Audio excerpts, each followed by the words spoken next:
concrete is a word that we use a lot in our lives.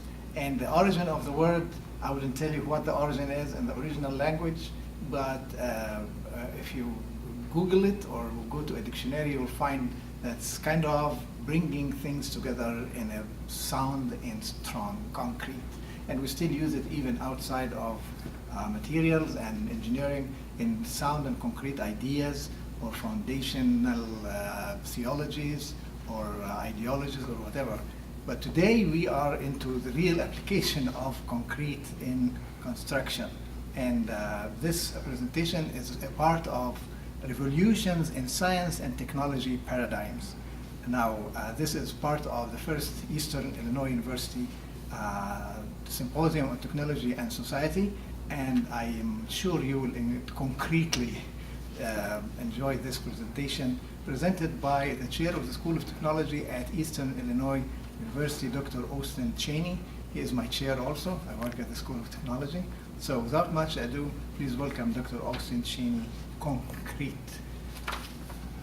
I want to thank Dr. Wafiq Wabi for the opportunity to present here today.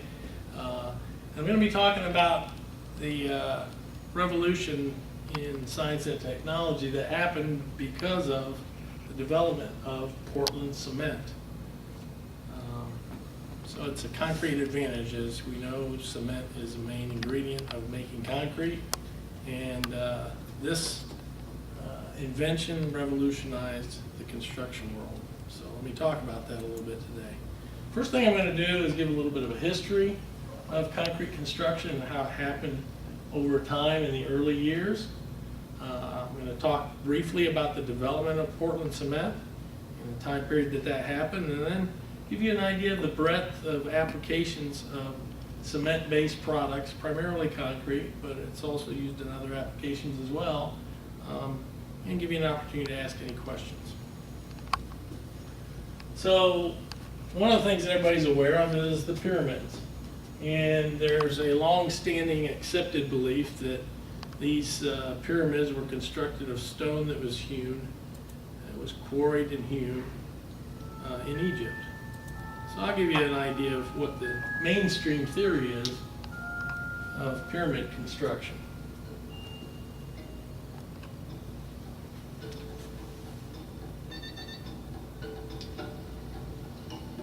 In the theory video, we showed the basic principles of getting the massive limestone blocks from the quarry all the way up to the pyramid construction site and then up the side of the pyramid using flotation in simplistic terms. But in reality, if a water lift extended from the ground to the top of the pyramid with only a gate at the top and at the bottom, the water lift would break because of the huge pressures created by the weight of so much water. To combat this, Chris proposes multiple gated locks in 50-foot segments, extending up the water shaft. The upshot of doing this is that each section would only be subjected to about 2 bars of water pressure. Also, this would decrease the compression of the floats used to lift the blocks up the shaft.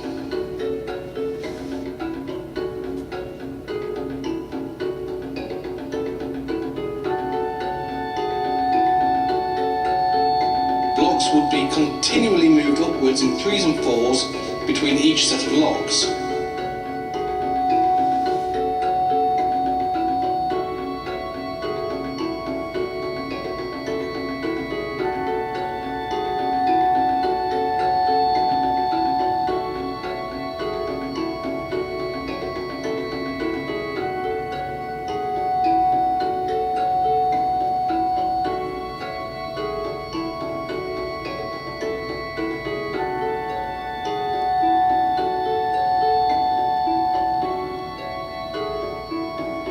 Finally, the blocks arrive at the top of the pyramid construction site, ready for placement.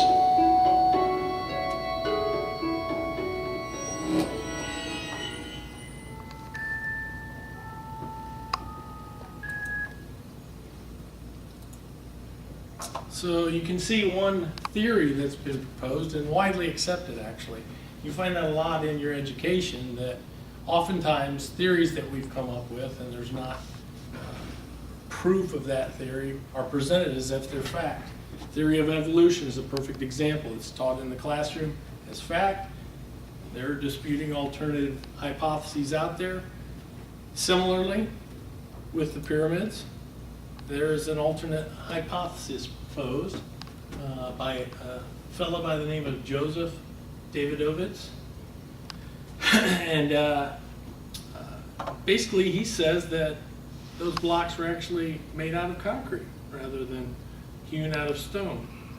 So they took soft limestone with a very high kaolinite content. Now, kaolinite is basically a clay. So it had a high clay content, and those are mixed with lime and natron. Now, I'm going to play a short video that describes a little bit about this theory and shows how it has potential validity. In September of 2002, our Geopolymer Institute crew cast massive imitation pyramid blocks. Or perhaps we should say genuine pyramid blocks. We used the same kind of earthen ingredients available to the ancient Egyptians 4,500 years ago. These massive blocks have the same chemical makeup and appearance as blocks of the Great Pyramid. The limestone we used consists of fossil shells called numidities, like those in the Giza bedrock. Like in Giza, our French limestone is so loosely bound it doesn't require crushing. But unlike in Giza, it contains no kaolin clay. We heap the cement additives, lime, natron and kaolin clay, near the limestone. The two components will react in the water and will in situ geological glue, which will then yield the hard geopolymeric rock agglomerated limestone. We start making the cement by mixing sodium carbonate, found in Egyptian natron, and lime in 500 liters of water. We then add the kaolin, inherent to Giza limestone, and stir the mix with a wooden tool. We dump 1 ton of limestone rubble into the basin and mix it with the cement. Several days later, water has evaporated from the basin, so we remove the disaggregated limestone for making the block.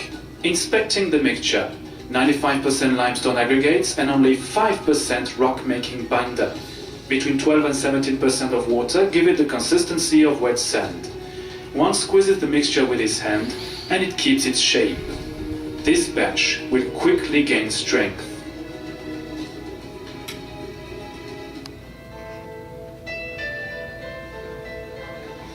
We do all of the work manually, forming a human shape, carrying buckets from the mixing area to the mold.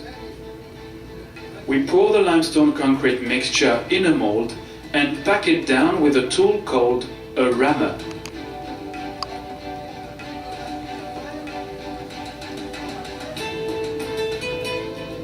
Compacting the material requires little effort.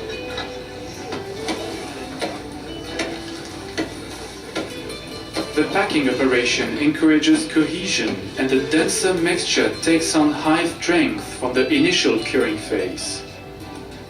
When the climate is warm and beautiful, our crew rapidly produces a re-agglomerated limestone that proved strong, dense, and true to the plant's size and shape. The mold consists of small wooden balls, which can be reused many times for making other blocks. In this ideal weather, the whole process runs smoothly and is very simple. We remove the mold 4 hours later. The synthetic limestone looks like a natural stone. We observe no trace of wood grain. 4 blocks have already been made. Joseph Davidovitz presents them. The 2 large blocks weighing up to 4.5 tons, containing most water, have given smoother surfaces. The 2 small blocks weighing up to 1.3 tons, the least wet, take on rougher surfaces. When you look at the stones of the pyramid, this is what you see. You see either smooth blocks or very crude blocks. And we have replicated all these surfaces just by varying the amount of water, which depends on the climate, it depends on the weather. Joints between blocks are also perfect.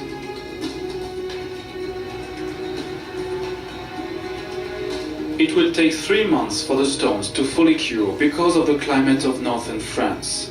In 4,000 years, will future archaeologists insist that our imitation pyramid stones are natural limestone?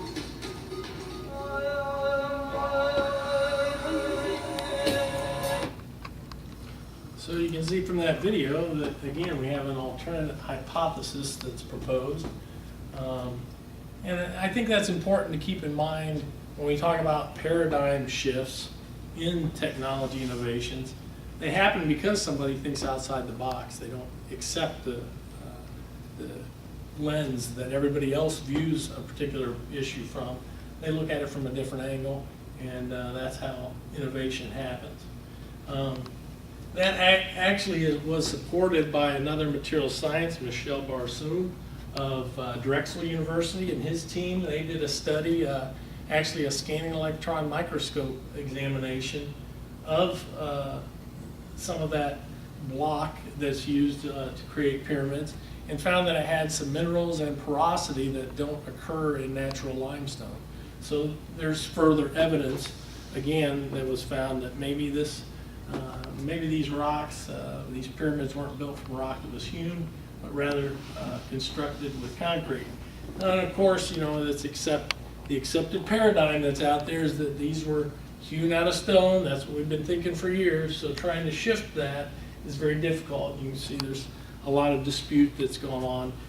This group is in the minority, but again, those are the people that generally move us forward, the people that have a new idea. So there's an interesting thing. Now, one of the things that's accepted by most people is that the Romans actually did use concrete. They actually started using limestone burned to produce quicklime around 300 BC, so earlier than this time period. But around 27 BC, they actually started mixing that quicklime with the volcanic ash that they found that was in an area called Versatility, Italy. And that's where the term pozzolan comes from. I'll touch on it a little bit later on one of my slides. Pozzolan is a mineral admixture that's used to enhance concrete. And so that's where that term comes from. That the volcanic ash, which is chemically similar to pozzolans modern day, was actually found in Versatility, Italy, which is where the name came from. So that mortar is combined with fist-sized rocks and shaped or packed into shape to create structures. Chemically, just briefly, calcium carbonate, you add heat, you burn that and produce quicklime, which is calcium oxide, and you have carbon dioxide emission. That calcium oxide is combined with water and silicon oxide, which is found in the volcanic ash, to create calcium silicate hydrate, which is one of the 3 main ingredients in modern day Portland cement. And it's abbreviated CSH. And you can see the chemical molecule there. Now what happens is, let me kind of back up to that slide. What happens is that this calcium silicate hydrate actually goes through a chemical reaction when combined with water, and it actually allows it to harden underneath water. So if you're underwater, it's still going to continue to harden because it's a hydrated material. There's a chemical reaction going on. It's exothermic, heat is given off, and over time that material actually hardens. And actually the presence of water assists with that process. You want to maintain moisture in concrete over time so that it continues to harden. Concrete that has been in place for hundreds of years is still hardening today, as long as there's moisture present, because that chemical reaction is continuing. And you can see some of the neat things that were produced using concrete. And again, this is very crude, a lot of hand work, a lot of labor-intensive work. But you can see the Roman Colosseum, where they had a lot of gladiator fights and things like that, still standing today. Testament to the durability of the concrete that was used in Rome. and a number of other structures, the Roman aqueducts to transport water, moisture, and, into cities and so forth.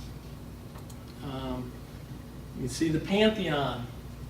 And one of the neat things about the Pantheon is the dome of the Pantheon. Again, this is all formed out of concrete, man-made concrete. And you can see the unique design that they're able to produce using concrete. Again, as early as BC, before the turn into AD. So again, it's a very versatile material.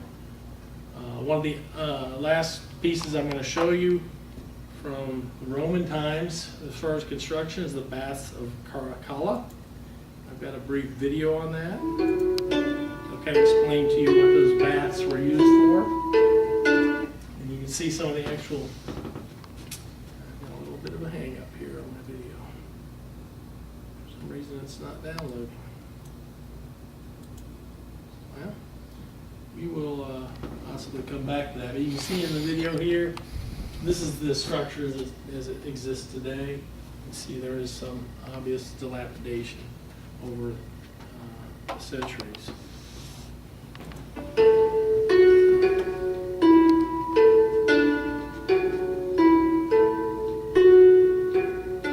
These massive baths were built by the Emperor Caracalla in the early 3rd century AD. Over 10,000 Romans could come here every day and enjoy the hot and cold baths, the swimming pools, the libraries, and the public exercise spaces.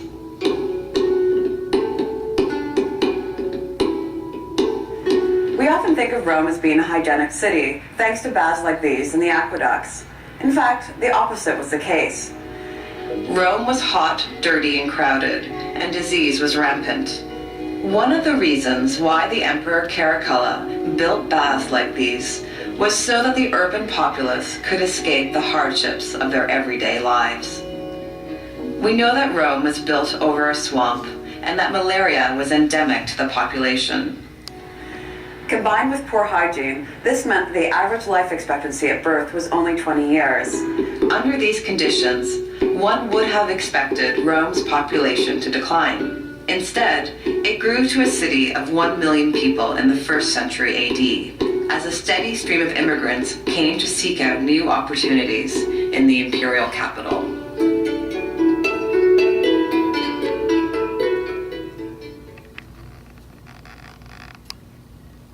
So again, you can see some of the amazing benefits that concrete construction provided to early society in the Roman Empire. Now, it was a period of centuries where the Roman concrete formula for making cement, basically, was lost for hundreds of years. So you didn't see a lot of concrete construction during that time because they didn't know how to make cement. But after about 1000 AD, they started to develop those formulas again. And in 1824, a fellow named Joseph Aspdin, who was a bricklayer from Leeds, England, experimented with various proportions of materials and so forth, and he developed a new formula for something he called Portland cement. Now the reason it gets its name, and Portland isn't a brand name, that's the common name that we use for modern day cement, and there are a variety of formulas, but Portland cement was named because it resembled the product that Joseph Aspdin produced a material that looked like the natural stone found in the Isle of Portland in England. Again, a lot of the names we have for things come from where things come from, essentially. So again, he developed that formula in the early 1800s, and they started using that in concrete construction. Now these are some of the basic ingredients that are used to produce concrete. Does anybody know what any of those are? Anybody? And we have here is a picture of some limestone. Here is some natural clay, and over here is some sand. Those materials are crushed, ground in proportion. Preheater is used to warm up the temperature of those materials for easier production, and also to drive off any leftover moisture that's still left at that point. A rotating kiln and I'll show pictures of this in a short video as well. Basically increases the temperature as the material moves down this angled kiln that's rotating, and eventually it produces something called cement clinker. So I'll show you a picture of that. Over here you see the clinker. Basically looks like small pebbles, generally a rounded shape. You can get some that aren't round that are produced, but generally they're round, small pebbles. They're produced. You can see one here that's pretty hot, and again, temperature goes up to around 3,000 degrees Fahrenheit. So it gets very, very hot, which is required to cause the chemical transformations that produce cement. Now that clinker is ground up. Gypsum, which is a naturally occurring element, is added at about an amount of 5%. Now, the reason the gypsum is added, if it wasn't added to the cement would hydrate very quickly and harden very quickly, and it wouldn't be workable very long in a concrete mixture. So they add gypsum in small amounts to control that set time and keep it from setting up too quickly, so people have time to place it and work it and make it look nice before it hardens, before it begins to cure. You can see down here one of my 3 dogs. This is gypsum. You can see the similarities between her and the gypsum. So this is a schematic that kind of just shows the overall process. A cement plant is a huge investment. It's about $1 billion overall investment to start a new cement plant. So it's critical that it's located in the right place. And they want to locate it in a place where they have a large supply of naturally occurring limestone. That's critical, because if they don't, they got to get the limestone to that cement plant, which is using huge amounts of limestone. It's very expensive to transport the material to the plant if it doesn't exist at the site. And there are cases where that has actually happened, where they placed a cement plant somewhere and there wasn't as much naturally occurring limestone as they thought. It ended up being very expensive because they have to barge in material to produce the cement. It's a huge expense. So it's critical to have that naturally occurring limestone. They take that, grind it, crush it, and I'll show a video that kind of explains some of this further. Okay, and you can see it gets to finely ground, so it's powder-like.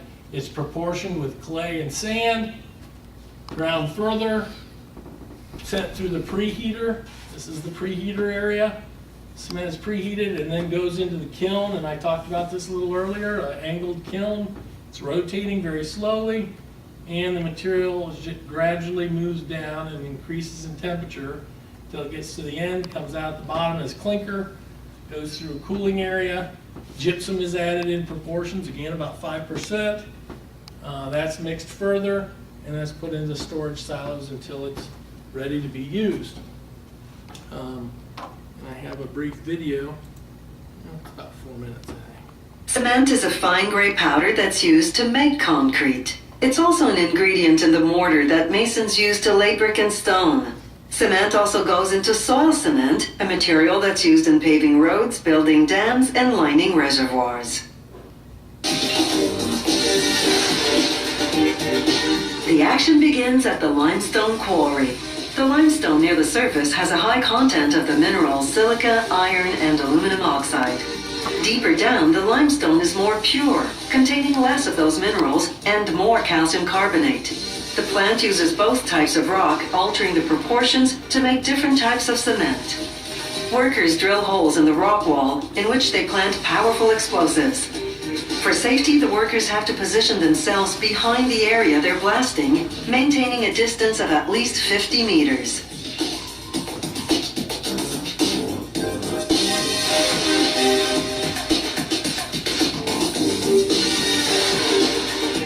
After the explosion, loaders move in.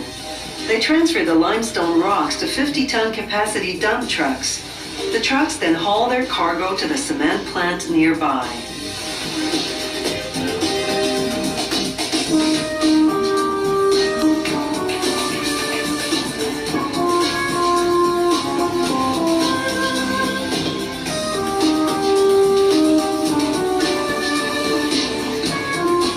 At the plant, the trucks dump the rocks into what's called the primary crusher.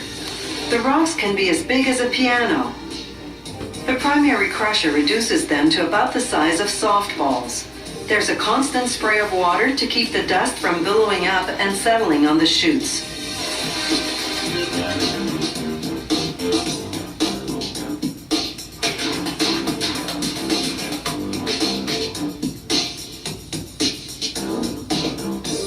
From there, a conveyor transports the rocks to the secondary crusher.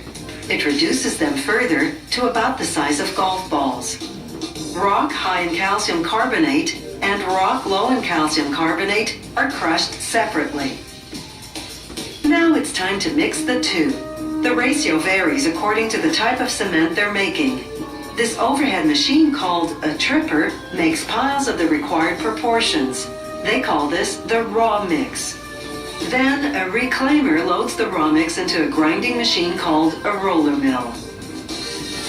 Depending on what minerals are already naturally in the crushed rock, the factory adds extra minerals such as silica and iron.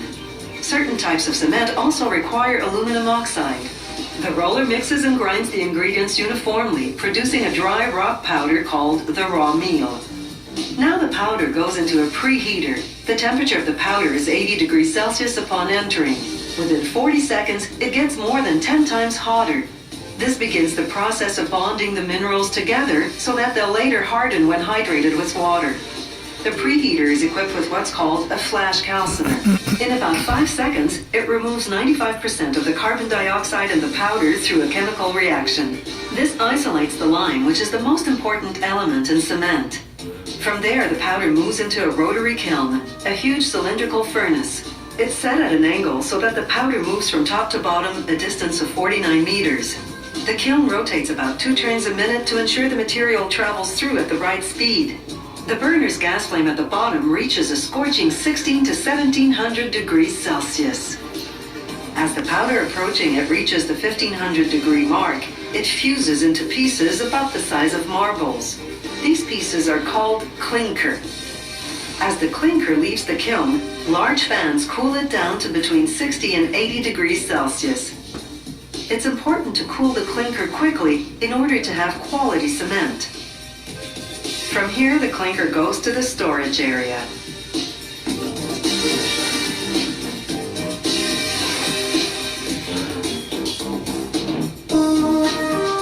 The last stage of cement making is called finish grinding. They add some gypsum to the clinker. The precise amount varies with the type of cement they're making.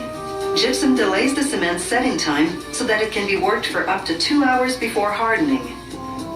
The cement mills are called ball mills because they contain metal balls, about 150 tons of them in the largest mill. As the mill rotates, the balls crush and grind the clinker and gypsum into a fine powder.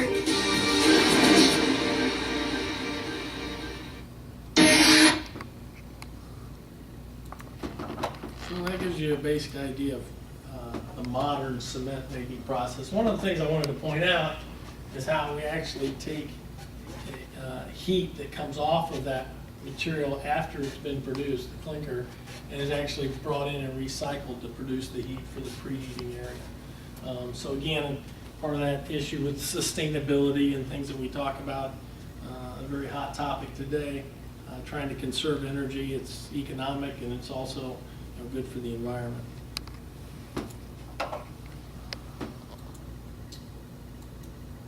So one of the things I want to touch on just briefly, there's also a number of what we call mineral admixtures, or you see the word again, pozzolan. Again, remember the volcanic ash from Versatility, Italy. There are a number of different types of pozzolan. You can see a little pile of type 1 Portland cement here. Here's ground granulated blast furnace slag, class C fly ash, and silica fume, which are all mineral admixtures that can be added to concrete to enhance its properties. And all 3 of these are byproducts from other industries, and they actually would go to a landfill if it weren't for being used as a mineral admixture in concrete. So that's a benefit to the environment as well. There are also a number of chemical admixtures. I'm not going to get into that in my discussion today, but there's a ton of those, a lot of those out there, and a number of different companies that produce liquid chemicals that can be added to change properties in the concrete as well. So now what I want to move on to is, okay, we had this revolution in paradigms that happened in the early 1800s, and that really changed the way, you know, through the Industrial Revolution and all those sorts of things that happened, the way that cement is produced and used in concrete construction. You can see one of the local area skylines that people are probably more familiar with, the Chicago skyline, and many of those structures, the skyscrapers that you see in Chicago, were constructed with concrete. And even the ones that are steel-based structures, the foundation upon which that is all built is concrete. So concrete is a huge building material that has literally changed the landscape of our world. And again, it's not just in the local area, a couple other major cities in different parts of the world. You see the Tokyo skyline. Again, this wouldn't be possible without Portland cement. And the third one in Dubai. Again, you can see the skyscraper. I believe this is still currently the tallest building in the world. It might not be anymore. It changes yearly, it seems like. Again, a lot of awesome things have happened because of concrete production and cement production, essentially, which is the main ingredient in concrete, or most important ingredient in concrete. And you see, basically I'm going to talk about some of the different ways that concrete is used, and through pictures kind of exhibit some of these characteristics of concrete that make it so useful today. Its strength, its durability, versatility, thermal mass, reflectivity, and sustainability of concrete. So let's talk a little bit about strength. Again, here's an example of a skyscraper. You'll see these all over the world. Again, you could do this with steel, you could do a steel structure, but you can't build these things without a concrete foundation. So you need that building material regardless of what you use to actually build up the structure. You need the foundation. One of the other places where you see strength and durability, well, actually you don't see it because it's underground. Okay, you can see foundation walls that were poured here, again providing the base for any construction that's built up after that. Septic tanks, which we take for granted. If you have a septic tank, you take it for granted unless it backs up and isn't working, then it's a problem. But again, without concrete, how do we build those? It's very difficult. So the septic tanks are built with concrete as well. Some of the other underground construction, concrete pipe. You can see one of the big advantages, strength and durability. You can see it's laying on pipes of other materials, and you can see how they're being crushed by the concrete pipe because it's significantly stronger and heavier than those. You know, if you have a huge water washout, large rainfall, maybe a flood, the concrete pipe is much less likely to float up and drift away. It's going to continue to function generally because of that large mass of the concrete. And again, the durability is also good. Because it's also a structural member, unlike these, you can put a heavy load on it and it will maintain its shape and continue to function properly. You can see here's some a culvert. Again, it's conserved not only as a waterway, but also as a structural element that traffic can drive over. One of the other things that's interesting about concrete, concrete's very strong in compression, but it's very weak in tension. It's essentially a ceramic. If you take your finger like this and you bend it, and you feel the bottom of your finger, it's being pulled, so that's in tension. The top is being compressed. You can see my knuckle skin. I'm getting older now too, but so it's really pronounced, but you know, the skin on the top of my knuckle is being compressed, the bottom is being stretched. So this is what happens to a long concrete beam, let's say, that's being loaded in the center and supported at the two ends. It's going to be stretched like this, and this bottom edge is going to be in tension. And again, what did I say about concrete? Good in compression, not good in tension. So as a beam, it wouldn't function very well. So because of that, we use steel cable to reinforce that concrete. And there's two different approaches, basic approaches that we use. One is what we call pre-stressed or pre-tensioned. We actually stress wire strands with significantly high loads, okay?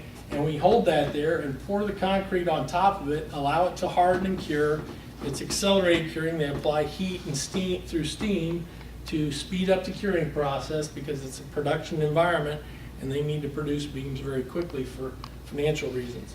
So they raise the strength to a certain level, then they basically release those strands, and the strands are held in place through the friction of the surrounding concrete. But that tension of those wires basically holds that beam together, and you can see on these beams the pre-stressing strands are down at the bottom of the beam. And that's because, again, that's where the tension of the beam in place is going to see. It's going to see tension in the bottom of the beam. So we want to make sure that the tensile strength is added at the bottom. So that's the reason for the metal strands being at the bottom. You can see down here, post-tensioning system. There are some YouTube videos out there if you want to see that in action. You basically cast the slab. You got a through hole in that slab that contains strands, metal strands, and those are stretched after the concrete's in place. So that's post-tensioning. Again, it's primarily to support bending and tension loads that material will see in place. Because of that capability, it's used for a lot of long span bridges. You can see here a lot of versatility there. I'll move into some of that discussion in a little bit. Another cement-based product, cement-based tiles and siding. Very durable product. Again, very versatile.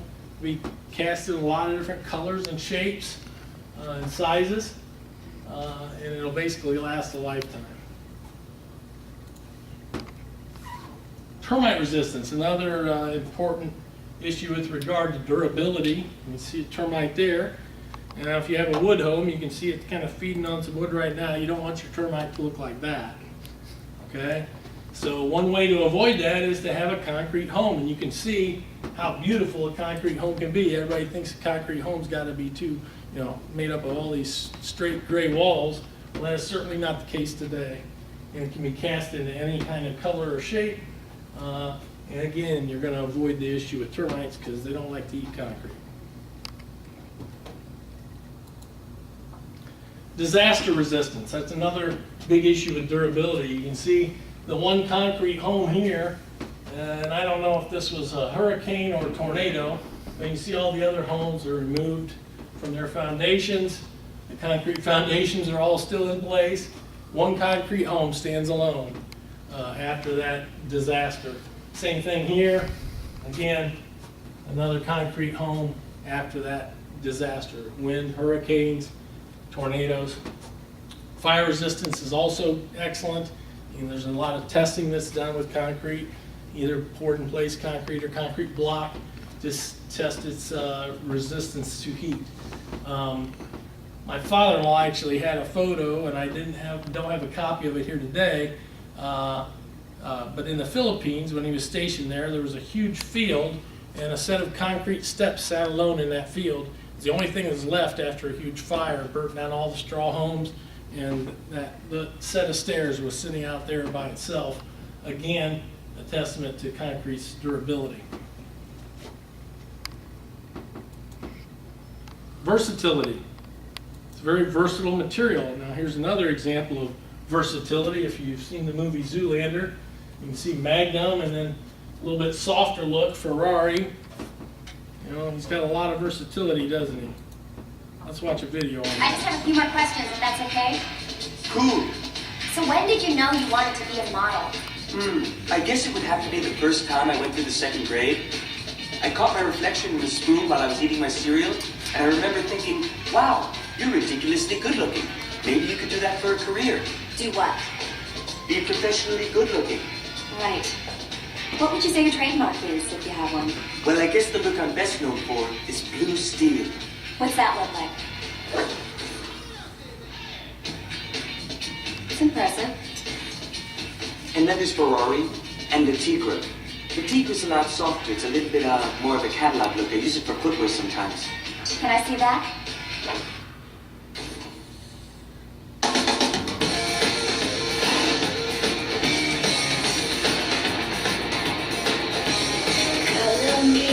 Well, I'm Derek Derek Zoolander, male modeling wouldn't be what it is today. He is a fashion icon.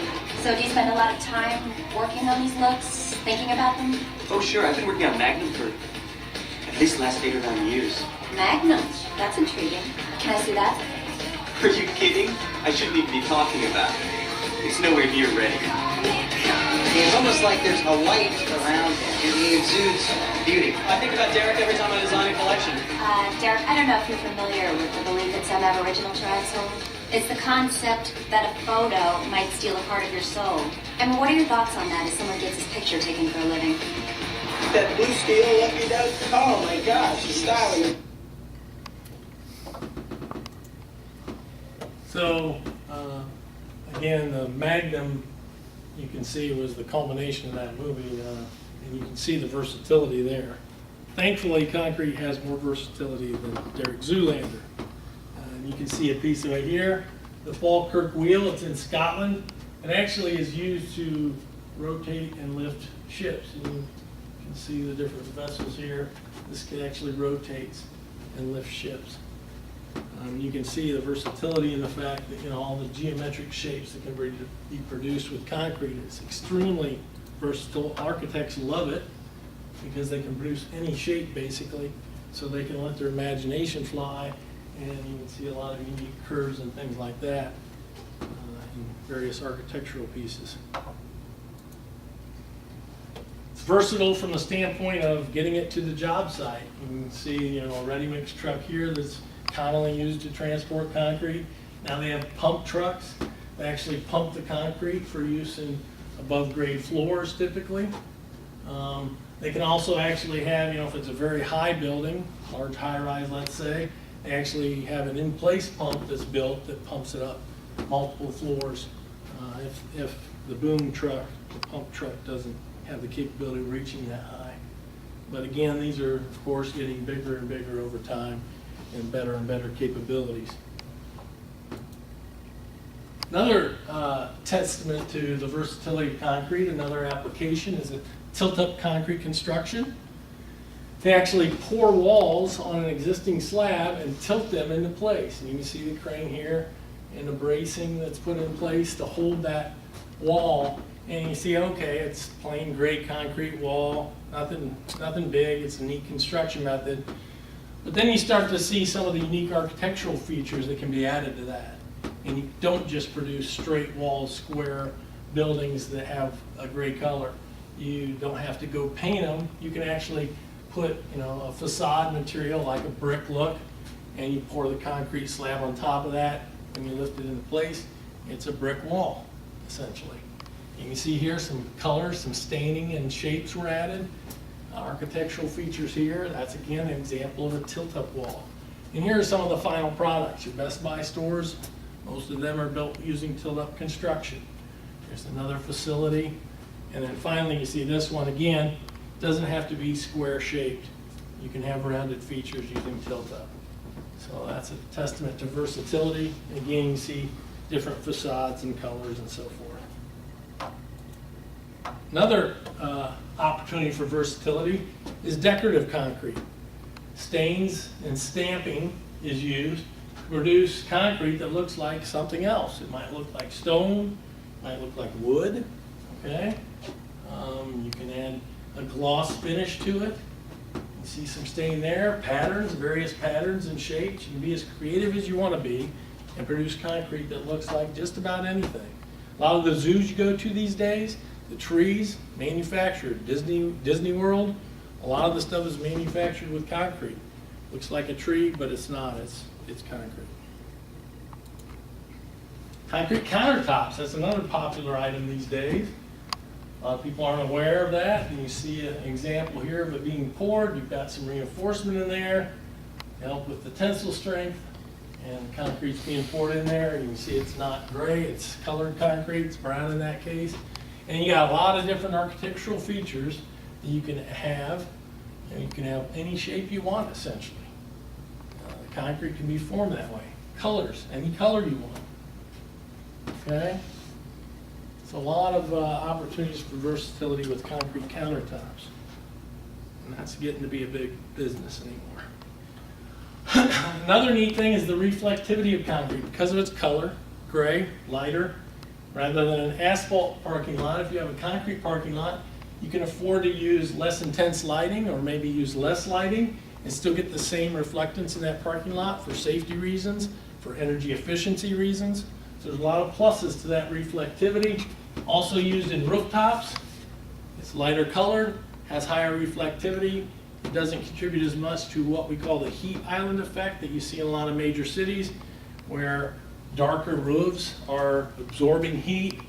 And basically that heat island effect is a detriment to ozone in those cities. So concrete can assist with that as well. Another example of sustainability is a product called Pervious concrete. That's essentially concrete produced without any sand. So you've got cement, water, stone or aggregate, and you don't have fine aggregate. You only have the coarse, which is the stone, the coarse stone. You don't have any sand, so that concrete essentially has a bunch of gaps in it. So when you pour water in, it goes all the way through. Why is that important? Well, again, for water control during rains and things like that, the water can actually drain right there. It doesn't have to be directed towards some catch basin or something to gather the water. The other neat thing about that is they're actually doing studies now where they have shown that the pH actually lowers. So if you've got an acid rain issue, which is a common problem, water comes in and the pH is actually changed to make it more of a base, less acidic as it comes through that concrete. And, you know, again, you've got versatility. You can do different colors. You see some hand placement here. It's being placed and rolled into shape here. This is a picture. You can see it's really dark because it was taken at night. This is a ABG paver, okay? This basically the concrete, the pervious concrete comes in there, and it's a compacting paver that actually produces, you know, pavement in a more efficient way than, you know, doing it by hand like you see here. So a number of companies are producing larger paving surfaces using automated equipment.